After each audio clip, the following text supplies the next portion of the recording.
What's up, y'all? It's your girl Queen Naja, and we are back with another episode of Aw Facts. Okay. I hear the vocals. I hear you. Yeah. Check me out. And I'm here with one of my favorite people, one of the best DJs in Miami, Okay. DJ Lucky C. Hey now. Yeah. In the building. Live. The real DJ Lucky C. The real. Not the fake. DJ Lucky C. Put some respect on it, okay? Yeah. How does it feel to be one of like the most respected DJs in Miami? The party city. It's kind of still kind of surreal to me. Mhm. Cause to me, I'm still running the race. I'm still doing what I do, so I don't really take a second to look back on what I've accomplished. But it does feel good to get the respect from like the elder statesmen and even the younger guys coming up. Like when people say, "Yo, I grew up listening to you," it's like, whoa, like because I still feel young at heart, but my body reminds me I'm not that young anymore. So Yeah. it's a good feeling. Did you always think that you would be at the level that you are now? Nah, honestly, no. I mean, you plan for it, you think about it, you talk about it, but at the height that I'm at right now, I never would have imagined it. Nah, I just really always wanted to just entertain people and just always represent Miami, our culture, our music. I always wanted to put on. So that was just always my objective. So to do it now on one of the grandest stages in the city is it's a good feeling, honestly. Yeah, that's good. Can you just tell us briefly, for the people that don't know, because Okay. I have an audience. Right, of course. So can you just tell us briefly how you got started with DJing? Like, how did this come about? Okay. Well, a lot of people nowadays don't really know, but this was like common knowledge, like when I started DJing. But my older cousin is DJ Sam Sneak, Rick Ross's DJ. So Okay. yeah, so literally I've been around music my entire life. So Okay.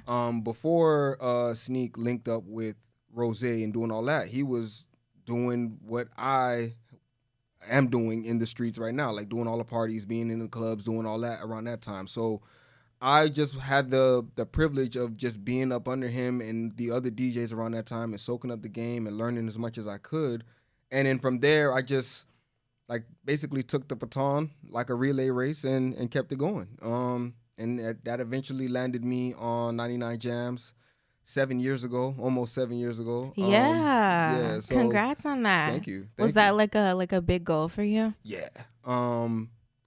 Because honestly, it's very difficult to make it to the mainstream radio. It's like making it to the league Yeah. almost. And especially around that time because the industry never really gave Miami DJs respect. Like, you know what I'm saying? Like, Miami DJs, in my opinion, are one of the best DJs in the world because we can talk on the microphone, we can play all different kinds of music. Yeah. But when you go to these parties, they'll always have a New York DJ or somewhere from out of town because Miami DJs don't get that respect. So for me to get to that plateau, it was definitely like almost like a badge of honor. Like, okay, yeah, I'm actually doing something that means something. So Yeah. it's been a hell of a ride so far, honestly. That's lit.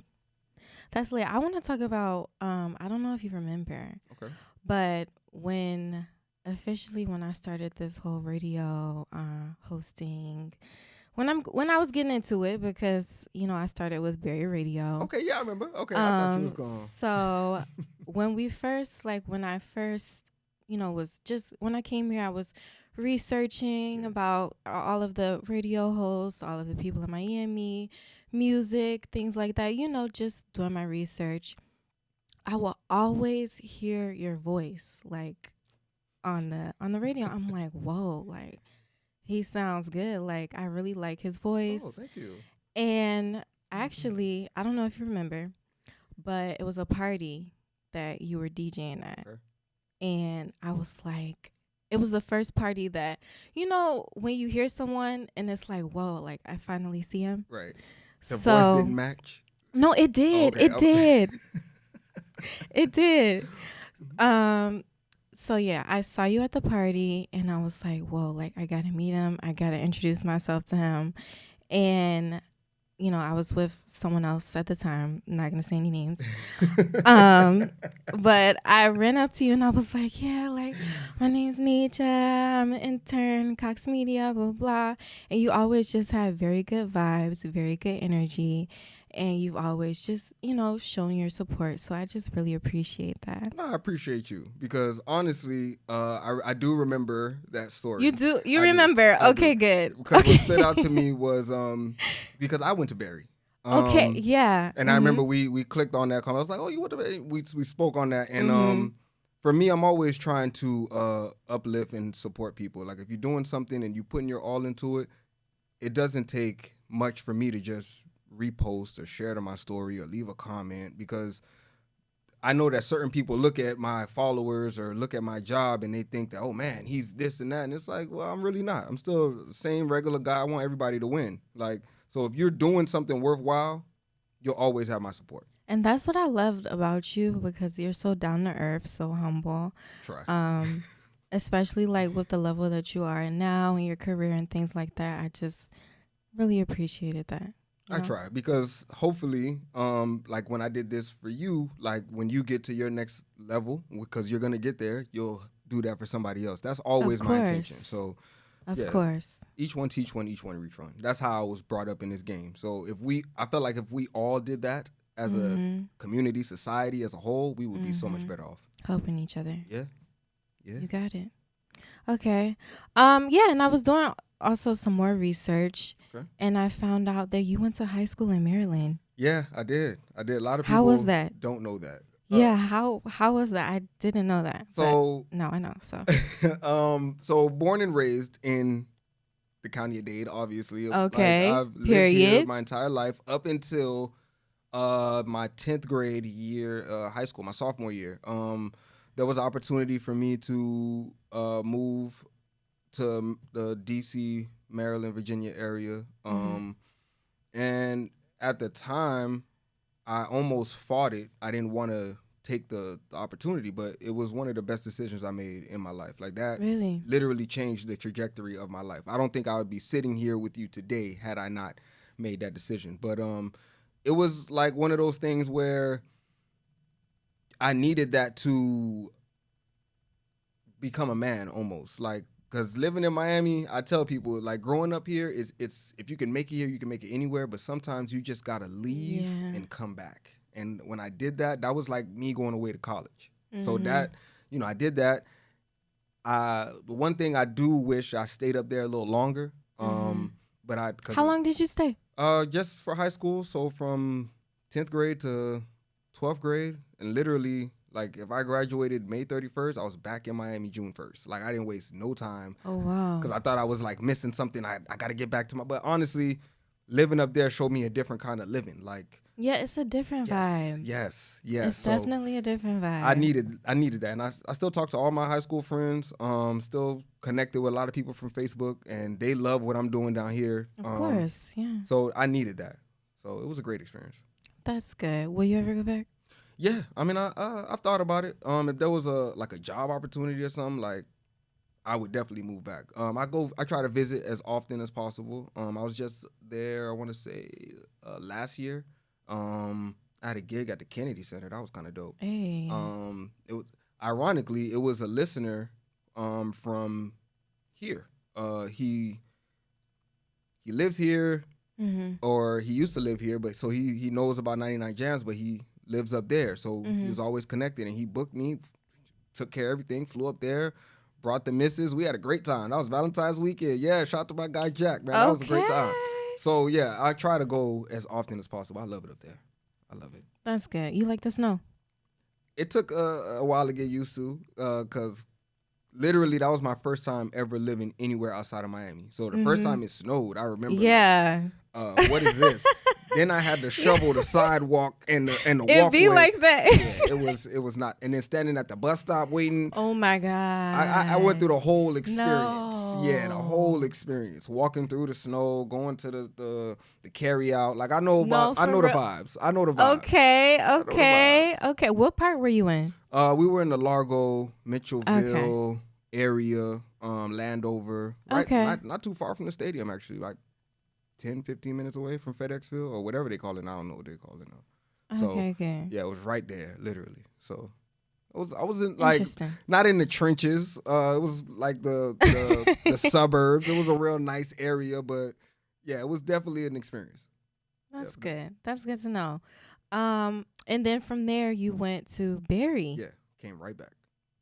You went to Berry right back. and you studied criminology. Ooh, okay, you got your sources. Okay, look at you. Yes, You know, I did. A little research. Yeah, all right, yeah.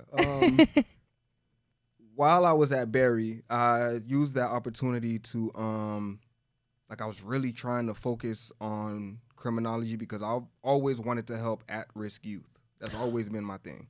Question: what made you go to Berry instead of like FIU? They accepted or me. something like that. They was the only one to accept the boy. Oh, Honestly. okay. Okay. I applied to all of them. Like Yeah. UM, all of them. But it just didn't work out. Yeah. It didn't work out. Because some people, because Berry's so small. Mm-hmm. It's like a private Catholic school, so Right. some people don't like it, and then they move to like the bigger schools like FIU. So I was just interested in knowing. For me, because Berry has like always been at least 10 minutes away from my house. So Yeah. I grew up with it in like most of my lifetime. So it wasn't a hard decision to decide to go there. Mm-hmm. But if I had the opportunity, I probably would have went to another school. Like looking back, I probably should have went to HBCU. But Why that's was just, I mean, it's no knock to the PWIs. It's just it's not. But I know my experience, mm-hmm. and I've heard the other people experience. I was like, damn, I wish I had that experience. That's all. Right. It's interesting going to a white Catholic school. It was an interesting experience, but it was so diverse at the same time. Yeah, it was. So that's why I can't yeah. knock it, but y'all want to see what the other side is like, Yeah. That was me. Because when I was just thinking back on it, I was like, wow, should I have went to a HBCU? Because I wanted to pledge. Have you ever wanted to pledge? Nah. In like a frat? I never wanted nobody to spank me with a paddle. Pause. Oh my God. I thought that was crazy. That's intense. Like I thought that's what they did, but then I realized like after I saw Stomp the Yard, like, they do more than that. So I was like, okay, I probably would have. That's true. It's true. No, I'll play it. But yeah, I never respect to those guys. That's just never was my thing. Yeah. Like, it's never my thing. Mm-hmm. And then Berry didn't have any of that. No. When I went there. Like No. That's why I felt like it was a lot of opportunities that you miss when you go to a PWI. So it's like, yeah. But the great thing about going there, I was able to continue, like, I was working in the auditorium when I was in high school. So I was doing like technical theater. So I was able to do that because Berry has an amazing auditorium. Yeah, they do. And, that was cool. It was a great experience. But if I had the opportunity to do it again, I probably would try something else, though. Yeah. And when you went, you studied criminology to help the youth. Yeah. Right? Yeah, I've always, because I felt like, especially for like black boys, young kings, like there aren't a lot of programs aimed at, deterring gun violence or keeping them off the streets. So I always had that idea, like, this is what I want to do. So I need to learn why people do what they do. And that's why I kind of picked criminology. So I went all 4 years, learned what I had to learn. And then as soon as I graduated, I said, well, I'm going to go DJ. And that's how it happened. But I definitely, I love having my degree. I don't take my education for granted. If the opportunity ever presented itself for me to use my degree, yeah, I definitely would. And I am still going to, start my organization and everything. And I do help in the community. So it helped me. What organization are you starting? I have a couple of ideas in mind. Actually, me and my partner, Enrique, we're actually trying to do like a DJ school, almost like teaching. Like I was people gonna how to DJ. ask. Yeah. Okay. So we're actually in the process of doing that. He has a nonprofit that I help out with heavily, the Team of Hope. So we do our back to school drive every August. We might do a toy drive in December. You know what I'm saying? I'm always just trying to be in the community and learn as much as I can. So when I do start these organizations, I'm not starting, with no knowledge. Of course. Of course. And when can we expect like the DJ school to start? That's exciting. Hopefully we could start in like next year, like early, like winter 2024. Hopefully. We're looking for sponsors right now. We're trying to put everything together, but I know I can get a lot of my DJ friends to donate their time or help out with the kids. A lot of people have always asked me to teach them how to DJ, so now this is the opportunity. But we want to start with the youth first. Always start with the kids first. And then I'm gonna definitely expand it to anybody that wants to learn, because it's a great hobby to have under your belt. It's a great skill to have. Of course. So when you first started DJing, was there someone in particular that inspired you, and have you met him yet? I would say it was a couple of people that inspired me. But it's kind of biased because they raised me at the same time. So it was like Sam Sneak. It was DJ Fatboy, DJ Nasty, 305. Like a lot of these guys were very instrumental in me coming up early on. So I remember like me meeting Nasty for the first time, and now this is like it's like my big homie. You know what I'm saying? So it's like, it's not always where your idols become rivals. Like a lot of dudes and girls, they really want to see you win. So I've had a great opportunity to learn from the best. That's good. And with your busy schedule and everything, DJing, home life, what do you do for your mental health? What do you do on your free time? I try to spend I try to spend a lot of time with my kids. They keep me young, like especially my older boys. They're like teenagers now. Like I got a teenager and a preteen, so I try to see what they got going on. Yeah. Because the world is moving so fast. Like you got to see it through their eyes. If not with them, I'm just hanging out the house, watching movies. I'm a real like homebody. Like I rather be at the house, like chilling, like out the way. But if I do go out, like that's another balance for me. Like just going out, catching a vibe real fast, listening to other DJs. That's pretty much it. Like I'm real simple. Like I'm trying to think of something. It's just real simple. Just stay out the way. That's how I balance myself out. Yeah. And I was gonna ask, who is DJ Lucky C really, without the mic, the board? Who are you at home? Who are you? DJ Lucky C is, because you seem very reserved, very cool, laid back. Yeah. Not really. I'm a very non-confrontational person. I'm a very good vibes only. Like I'm probably under the influence most of the time. You know what I'm saying? Are you under the influence now? Coming down. You know what I'm saying? Like this is how I live my life. But that's how I balance everything. Like that's how I keep my cool. I just be cool how I be cool. You know what I mean? You be coolin'. I learned a long time ago. Like there's no point in stressing when you could be missing your blessing. Like, what you doing? Like, you know what I'm saying? You got to focus on what you got to focus on. It's either going to work or it's not going to work. So what you going to do? You going to be mad that it's not working, or you going to figure out how to make it work? So that's how I do it. Like, but yeah, at the crib, smoking, sipping on some, eating good food, watching movies, hanging out, playing 2K. You know what I'm saying? I'm real laid back. 2K, okay. But when it's time for me to turn up, when it's time for the North Miami Monster to step out, I'm here. I'm outside. Period. And what's your favorite event to DJ at? From like baby showers, weddings, even to like the big events like Rolling Loud, things like that. What would be your favorite event?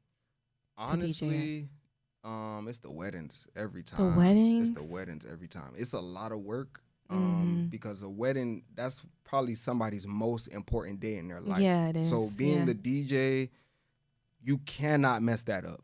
You know what I'm saying? So that is probably the most, it's probably the best event you'll ever DJ as a DJ, because you'll get real emotions all day from people. Like you'll see it from the ceremony, the cocktail hour to the reception. And if you know what you do and if you do it right, man, you'll have them eating out the palm of your hands before the reception even starts. Like I love before the the dancing weddings. starts. Yeah, weddings are amazing. It's a great vibe. Baby showers Everyone's are cool. so happy, drunk, Yeah. dancing. Baby showers are cool because they're like mini weddings now. People like Yeah. a lot in the baby showers. I like the kid parties too. Mhm. Cause that's where you really see like if a new song is working in the streets or not. You know what I'm saying? You really seeing real time reactions when you do stuff like that. Mhm. And R&B parties. I love R&B parties. Because for as long as I've been DJing, like being in the strip club, being in the regular club, doing all that, like trap music is dope. It's cool. Like it does what it does. But seeing what that R&B does to people, it's a different feeling. So, I would say weddings and R&B parties top two. So R&B is like your genre of choice. Is it? Yeah. I mean, on my personal, on my leisure, that's definitely what I'm listening to. But when I'm DJing, I know how to read the crowd or play where I'm at. So if it's a bunch of women in there, Oh, 9 times out of 10, you're gonna have to. We getting down to some R&B. Exactly. And then when they want to turn up, you got to know how to get to the. Yeah. But then there are other times where they don't want to hear that R&B. They might want to hear Afrobeat or reggae or compa or whatever. You gotta know how to get to it. So that's always a challenge. It's like a puzzle. And once you figure that puzzle out, man, it's an amazing feeling. Interesting. Speaking of weddings, you got married last year. Yes, I did. Congratulations. Thank you. There you go. Them notes, the vocals. Congratulations. Thank you. What's the best part about marriage? What's the best part about being married? The best part about being married is knowing that you have somebody that is there to hold you accountable and they don't mean it in a malicious way. Like, I know that if I do something wrong, she's not gonna hold that against me and say, well, see, this would have never, like, nah, if I did something wrong, we're gonna talk about it and we're gonna figure out how it's not working. You know what I'm saying? Like, there's always a solution. That's one of the best parts. Like, I really married my best friend, so we be in the house laughing, having a good time. Like, I just hope that people find somebody that understands them. Like, not the person that you're portraying to be, but somebody that understands you to the core. Once you find that, everything will click for you. Find your best friend. Yeah. Get married. Fall in love. Yeah. Don't be scared of love, too. Like, I see a lot of people nowadays, like, oh, she don't do this, or if he don't do that, I'm not finna. You're never going to find happiness that way. Like, you really have to be open to love, to receive love. Because if you're giving out hate, what you think you're going to get back? Hate. So, you know what I'm saying? My wish for everybody, especially in this city, in this life that we live. Yeah, it's getting crazy out here. Please just take the time to find what you like. Because if you don't know, then that other person's not going to help you figure it out. Like, if you know and you know what your boundaries are, you set your boundaries and you live your life. Period. Do you believe that you have to be whole yourself before you get married? For the most part. Or you should be working towards it. Because not everybody's going to have it all figured out. But at least if you're working towards it, if you're confident in that it will work out and you're not giving up on yourself, that person's not going to give up on you either. But the person if you give up, then why should I keep fighting for you? Like, you know what I'm saying? That we're all human. We're programmed like that. Yeah. So the problem is, I think everybody wants something for something. And sometimes you're going to have to give without getting something in return. Like, that's just life. You got to be willing to do that. Do you want more kids? I do. How many? I just need a baby girl. That's all. I got all these boys. I just need one. One girl. Just one girl. But soften you up. Yeah. I mean, I got goddaughters. I got my nieces. I have, like, baby girl cousins. Like, I'm surrounded by young queens. So yeah. But I need that. So we working on it, you know. Hopefully, young queen to be here soon, sooner than later. Just a healthy baby. If it's a boy, I take another boy too, but Yeah. I'm definitely looking for another girl. Looking for Another a girl. girl. Let's see. Let's hope. Yeah, fingers Yeah. crossed. Fingers crossed. Okay, musically. Mhm. Who do you think has the hottest record out right now? That Taliban's record is crazy. I like that record. There's a couple of vibes out right now. Sexy Red is doing her thing. Love Sexy Red. Yeah, she's doing her thing. I definitely think it's a struggle right now for hip hop. Mm-hmm. And I hate to see it. It's a struggle. Yeah. If you're not a female rapper, it's a struggle. You know what I'm saying? Because it's hard Females for like if I were a new rapper, nobody knows me, nobody knows me from a can of paint, it'll be hard for me to break through. Mm-hmm. Because, if it ain't Afro beats or if it ain't a girl rap, nobody really wants to hear it right now. So I say hip hop. Yeah, hip hop is kind of struggling right now, and it's not something that can't be fixed. It's just instead of, people making these quick gimmicky records or algorithm records, TikTok records, just make good music. Like people got to stop being scared of their artistry. Like if it don't sound like what everybody else is sounding like, then still put it out. Because somebody might like it. That might be the record that changed your life. So I'm thinking right now, it's a couple vibes. I gotta go on my phone. I'll look. And Yeah. I'll let you know. But I definitely feel like Taliban's record is crazy still. Mm-hmm. Who do you think is killing it, female wise and male wise? Like who's the top person you think right now? Ooh. One female, one male. That's kind of tough. I would say at this current moment, because everybody's talking about her, it got to be Sexy Red. Mm-hmm. Everybody's talking about her. Sexy Red been lit. And if it's not her, sure. I would definitely give it to Lotto because I actually like Lotto. Yeah, Lotto been coming with the futures. Right. Male? Ooh. I'm a big Dirk fan. Okay, me too. So I want to say, and they gonna hate me for this. I'm gonna just say Dirk, because I know Dirk about to pop back out. Yeah, he just dropped the album. You know what I'm saying? Like I'm gonna just say Dirk. Like they gonna hate me for it, but Lil Durk. It is what it is. That's my Sexy guy. Red. Yeah, that's my guy. I'm biased. I don't care. Okay. Okay. During COVID, it was an interesting time, especially for like the entertainers. Everybody was on Instagram Live, doing their business and things like that. I wanted to ask if you were, because it was the first time I actually saw a DJ battle on Instagram Live during COVID. So if you were to DJ battle someone, who would you want to go against? That's interesting. I never really thought about that. I might have to.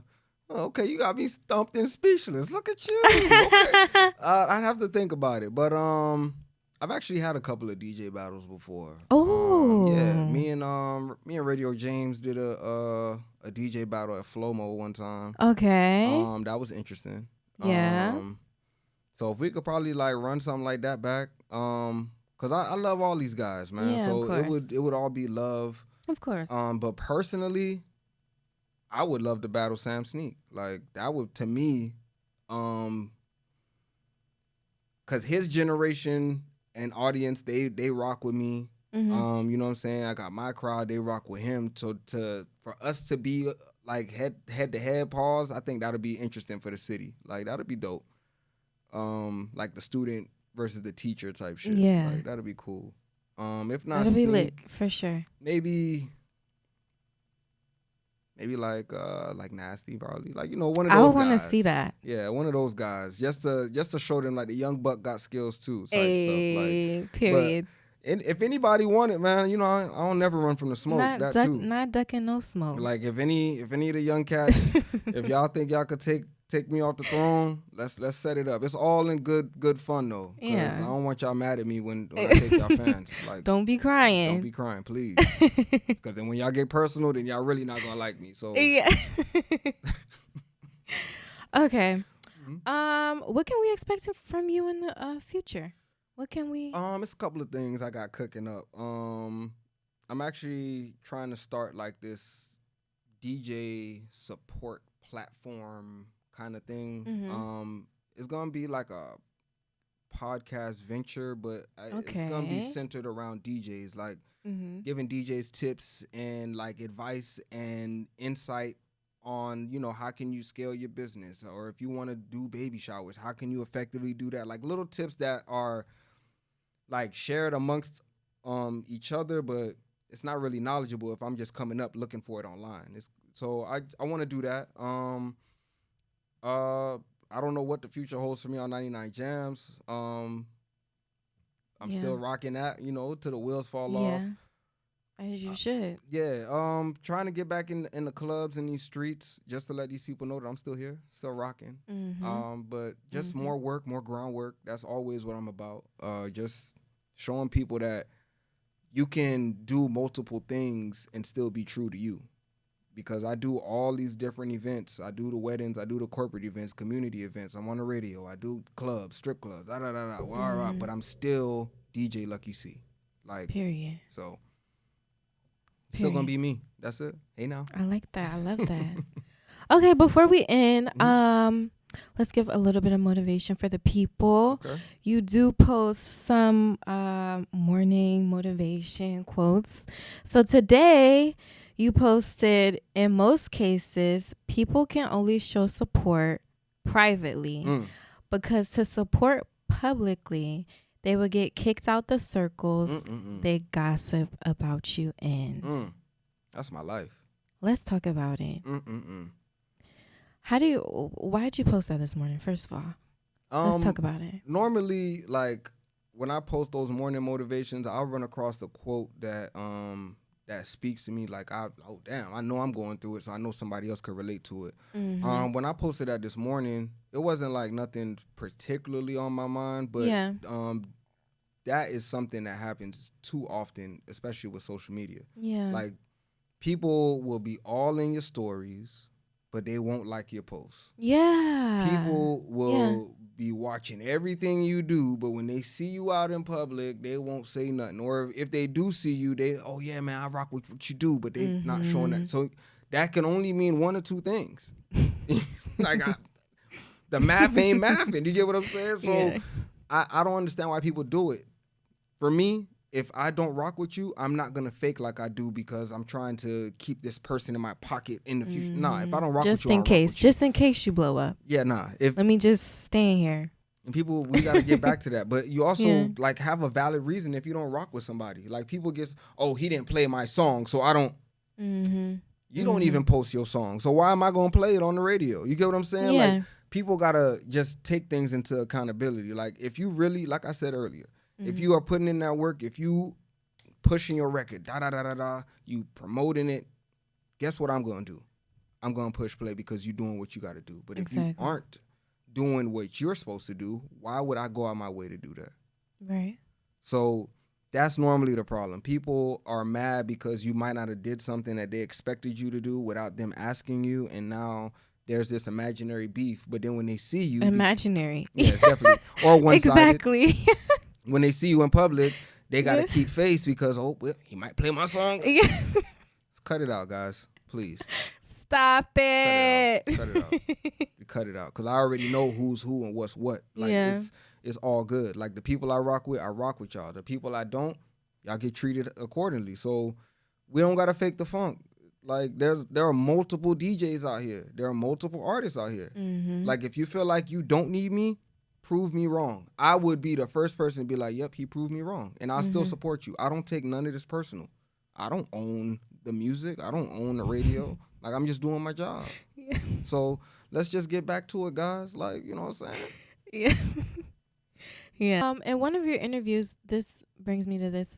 You also talked about breaking records, Mhm. how there was a disconnection between the artist and the DJ. Still. Do you still? Still. Do you feel like that relationship will get better It over can. time? Or? It can. It's not hard. The problem is, especially in South Florida, Mhm. like, people have to stop feeling so entitled. Entitlement. If you get rid of your sense of entitlement, Mm-hmm. everything will make sense to you as to how this industry operates. Mm-hmm. For example, if you were to drop a song on Friday, Mm-hmm. you are promoting your song because this is your song, this is your career. Right. Let's say by Monday, you stop promoting your song. Okay. By that following Friday, I don't see that song nowhere on your feed. Social media, yeah. Not in your story, not on your post. Mm-hmm. In my mind as a DJ, oh, they're not promoting the record anymore. Makes sense. But if I go on your page or your TikTok and you reposting the people playing it, or you doing this, or you creating short form content, and you doing this, and I can see consistently that you're pushing your brand and your record, again, I can go to the people that I need to go to and say, hey, this record is, or this person is, we should. But a lot of people don't see that. What they see is they'll go on my page, the same post that they don't like or interact with. Mm-hmm. They'll see that I played new records that dropped from major artists that are signed to the labels. Mm-hmm. They feel like, well, why don't you play Miami records like you play? Okay. Here's the difference. This label, there's a priority behind this record. They have a plan behind this record. Mm-hmm. They know, okay, boom, we got this station playing it. We got these people playing it. We got this working on social. They know that to utilize all outlets to get this song as big as they can get it. Right. Unfortunately, down here, because there's no structure and nobody to learn from, and even the people that we could learn from, there's always going to be somebody else saying, nah, he's lying, I could do it better. If we had a structure down here, you would understand that I got to get my record hot before I even think about the radio. That's always been the plan. Like, even with these national records, they have to work the records the same way you do. There's no magic, skip the line. You know what I'm saying? There's no, unless your record is hot out the gate, like it's and there have been a couple of, like, I remember Zoe Dollars, man. I blow a check. That was one of those records. Yeah. Ball Greasy, Nice and Slow. That was one of those song. records. Like, you know what I'm saying? Yeah. Like, sometimes there are undeniable records that come from the city, and then it's like, okay, boom, we got to. Then there are records that need more work. There are records, there's nothing wrong with promoting your record. There's nothing wrong with pushing your single. But because people feel like if they're not gravitating to it in a week's time, I'm going to stop. Week. Yeah. That's how fast these people are trying to give up on the record. And it's like, oh my God. I remember, like, when I first started DJing, like, Yeah. when you service a record, you pushing that for 3 to 6 months. Like, you working this song because there's always somebody that didn't hear it. But because people are so hypnotized by social media, they think if I drop the song on Friday, it should blow up by Sunday, and then by Tuesday, it should be on the radio. And once I get on the radio, then I'm finna get a deal. And once I get a deal, I'm finna buy my mama a house. And and it's not to say none of that can't happen, but you're skipping a lot of steps in that process. A lot of steps. And you can ask any artist. Yeah. You could ask any artist that has got played on mainstream radio down here, and they'll tell you, no, it's not that easy. Because once you get that one play, okay, what's next? Mm-hmm. What's the plan? Are you doing shows? Think about it. Yeah. Are you doing interviews on other radio stations? Are you traveling? Mm-hmm. Did you shoot the video? Did you are you dropping freestyles to support your single? There's a million things people could do, but nope, they're gonna sit on, man, night jam. Man. If you got all this energy to sit and do this, you could go and be, yo, we finna go get 5,000 flyers. We finna go hit the streets. Mm-hmm. Hey, we finna go get 200 black and white posters. We finna hit the whole I-95. Like, that's the old guerrilla marketing we used to do before social media that nobody really doing right now. Mm-hmm. And when I see it, like when I'm driving, I might see a song, artist promo. I've never heard of them, but I'm like, damn, okay, I'm finna pull out my phone and who's this? As it should be. Yeah. But I don't want to rant. People don't want to put in the work. Exactly. So don't want to put in the work. As long as you are working, and it should be visible, because I should be able to be like, hey, this person, man, they doing it. Mm-hmm. If I'm championing for you, then you should be like, okay, yeah, I'm finna do my dollar.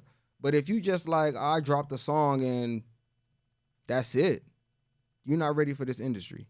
So to all of my artists down here, I would love to help and support each and every one of y'all, but y'all got to support yourselves. And before y'all jump down my throat, pause, I am, and I did, and I this, and I that. If you feel like you did it, then do it again. And again. Because I felt like I was ready for 99 Jams in 2013. Mm-hmm. I didn't get on until 2016. It took 3 years. Like that. Exactly. Did I get mad? Nah. Did I ever, man, fuck 99 Jams? Nah, I waited and I got right. So it's like, that's all people got to do. Put in the work, groundwork. And be patient too. Enjoy the journey. That's what people don't want to do. Enjoy it.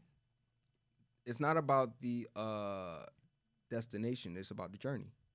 So you can learn so much on this journey that you might realize I don't even want to be an artist no more. I could be better suited as a producer or a manager or something else. But people be so stuck on, I want to be in front of the camera, where you can make more money behind that bit. You can. So I encourage, I beg all of y'all that want to get into this industry.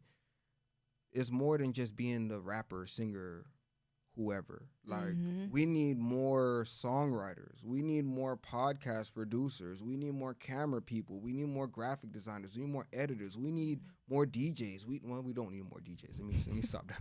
Whoa. No more DJs. No more DJs. But you get what I'm saying. Like, yeah. We need more people to help elevate what we're trying to do, as opposed to more people just trying to regurgitate the same shit we've been hearing. Yeah. Like, let's do better, man. It's about to be a new year. Like, it is, though. It is. This year's done. What are you doing? What are you doing towards the end of the year? Are you promoting yourself? Are you working hard? What you doing? What you doing? This is my favorite time of year. This, like, I call it groundwork season. Because now, this part of the year, you done seen what you've done for the first 9 months. All right, boom. All right, I did all that. Okay, this worked. That I did that for the first time. Damn, that's folded. All right, boom. Whatever. Now you got 3 months to get ready for the next year. Yes, the holidays. Yes, this. Yes, that. Okay, but if you set up everything correctly, you won't have to worry about nothing. Right. You won't even have to worry about the first 6 months of the next year if you put all your pieces in place. Plan ahead, people. Make a plan. Plan ahead. And work towards it. Thank you for coming. Thank you for having me. This was fun. I enjoyed this interview. I'm so happy that you came. I'm happy to be here. I hope we can do this again soon. Yes, of course. And guess what, y'all? Thank you all for listening to All Facts. You hear it. Make sure that y'all are tuning in on Spotify, Apple, YouTube. We on there. We everywhere. And thank y'all for watching. Bye. Hey now.